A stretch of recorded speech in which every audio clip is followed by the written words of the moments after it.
My name is Elena. I'm 32. I live in a one-bedroom apartment in Brooklyn, New York. The building is old. The elevator breaks every other week. I climb 5 flights every day. My alarm rings at 5:30 a.m. I make black coffee, no sugar. Sit at the small table by the window, open my laptop, and start again. 5 years ago, I was 27, freshly divorced, no savings, no job that paid enough.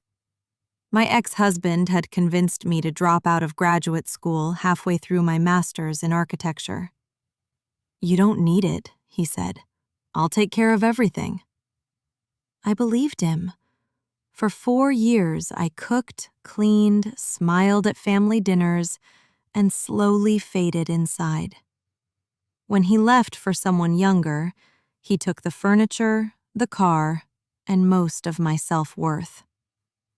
I moved back to my parents' house in Queens for 6 months, slept in my childhood bedroom, felt like a failure every time my mother asked, "When will you meet someone new?" I didn't want someone new. I wanted myself back. One morning, I found an old sketchbook under the bed, pages filled with drawings of buildings I had imagined when I was 20. Curved roofs, glass walls letting light flood in, public spaces where people could breathe. I stared at those lines for a long time. Then I cried. Not because they were perfect, because they were mine, and I had abandoned them. That day, I registered for evening classes at a local university, paid with the little money I had saved from selling my wedding jewelry. I worked mornings at a stationery store in Midtown, sold pens, notebooks, printer paper, smiled at customers, went to class at night, exhausted, but alive. The first semester was brutal. Professors were demanding, classmates were 10 years younger. They talked about internships and startups. I stayed quiet, took notes, redid assignments 3 times, failed my first structural design exam, scored 7 out of 20. The professor wrote one sentence on the paper: "You have potential. Stop doubting it." I kept that paper taped to my wall for 2 years. I graduated at 30, with honors. Not the highest, but enough to make my mother cry in the audience. I applied to every architecture firm in the city, sent portfolios, went to interviews, heard, "We need someone with more experience," 23 times. The 24th time, a small firm in Williamsburg called. They designed affordable housing and community centers.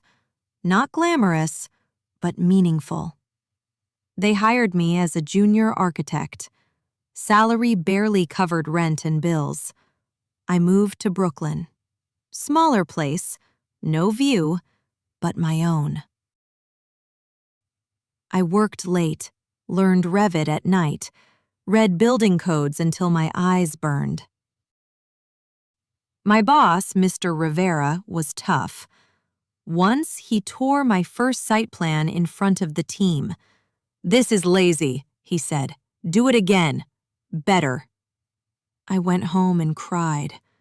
Then I did it again. Better. 2 years later, I got my first real project. A small library in a low-income neighborhood in the Bronx. Budget tiny. Land narrow. Community skeptical.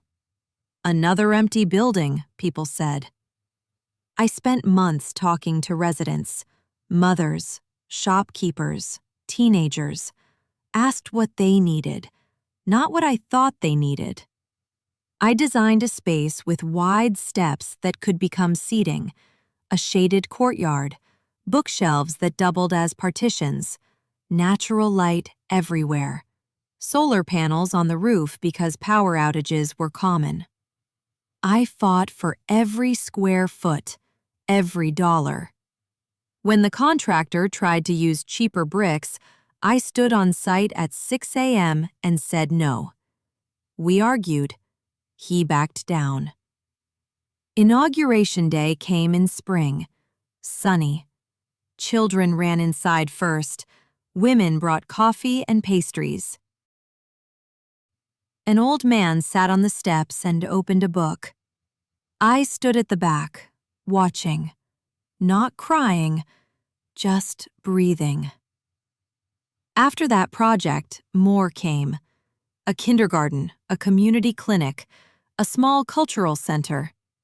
Each one taught me something. Patience, negotiation, how to say no without losing respect, how to say yes when it matters. Last month, I was promoted. Senior architect. My name on the firm letterhead. Salary enough to breathe. I still climb the stairs, still wake at 5:30, still drink black coffee. But now I open emails with my own projects, my own team, my own voice in meetings. I'm not rich, not famous. My Instagram has 412 followers, mostly former classmates and my mother. I don't care. I have something better. I have proof that I can build things, not just walls, but futures, for others, for me.